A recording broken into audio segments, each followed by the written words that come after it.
कहानी की शुरुआत जंगल के बीच एक टाउन को दिखाते हुए होती है, जहां कहानी का मेन कैरेक्टर बॉयड एक घंटी बजाते हुए सभी को घर के अंदर जाने की चेतावनी दे रहा था, क्योंकि रात होते ही इस टाउन में कुछ अजीब घटनाएं होने लगती हैं। वहीं एक महिला अपनी नन्ही बेटी के साथ उसके पति के घर आने का इंतजार कर रही थी, लेकिन काफी अंधेरा हो जाने के बावजूद भी उसका पति घर नहीं आता, इसलिए वो दरवाजा बंद कर लेती है। वहीं हम अब उसके पति को देखते हैं, जो कि एक बार में टल्ली होकर बेहोश पड़ा था। घर के अंदर जब उसकी बेटी सोने की तैयारी कर रही होती है, तभी कोई खिड़की खटखटाने लगता है। पास जाकर देखने पर पता चलता है कि वहां पर एक बूढ़ी औरत छोटी लड़की को खिड़की खोलने के लिए कह रही थी। तभी पीछे से बच्ची की माँ भी आ जाती है। वो खिड़की खोलने से मना करती है, लेकिन अब बहुत देर हो चुकी थी। बूढ़ी औरत ने छोटी बच्ची को अपनी बातों में बहला लिया था, और जैसे ही बच्ची खिड़की खोलती है, तभी वो औरत एक भयानक क्रिएचर में बदल जाती है। और यहीं से शुरू होती है हमारी हॉरर मिस्टीरियस सीरीज फ्रॉम। अगली सुबह होश में आते ही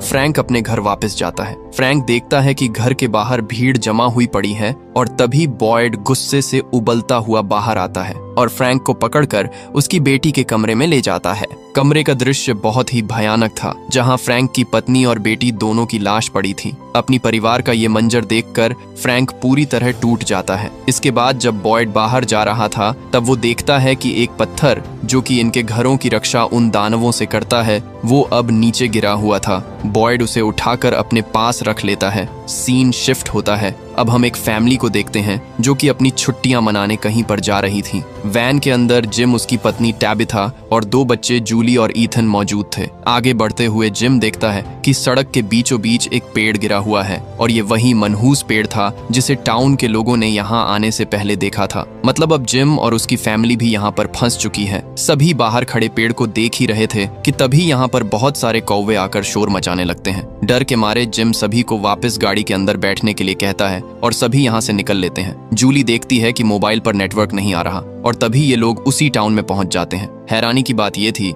कि गांव की सभी गाड़ियों के टायर पंचर थे, और तभी जिम देखता है सभी लोग फ्यूनरल पर इकट्ठा हुए खड़े थे। गाड़ी से नीचे उतरकर जिम रास्ता पूछने की कोशिश करता है। अब इस टाउन से बाहर निकलने का रास्ता तो किसी को भी नहीं पता, लेकिन बॉयड उसे झूठी तसल्ली देता हुआ सामने की तरफ सीधा जाने के लिए कहता है। जिम उसका धन्यवाद करके गाड़ी लेकर यहाँ से निकल जाता है। अब एक लंबा रास्ता तय करने के बाद ये लोग वापस उसी टाउन में आ जाते हैं। गांव वालों का अजीब बर्ताव देखकर जिम वापस से बाहर निकलने की कोशिश करता है, लेकिन हर बार चक्कर काटने के बाद पूरी फैमिली वापस उसी टाउन में आ जाती है। अब बॉयड अपने दोस्त केनी को काम शुरू करने के लिए कहता है, और ये दोनों रास्ते में कीलों वाली पट्टी बिछा देते हैं। लेकिन इस बार जिम की गाड़ी के आगे एक और गाड़ी आ जाती है, और दोनों का संतुलन बिगड़ने की वजह से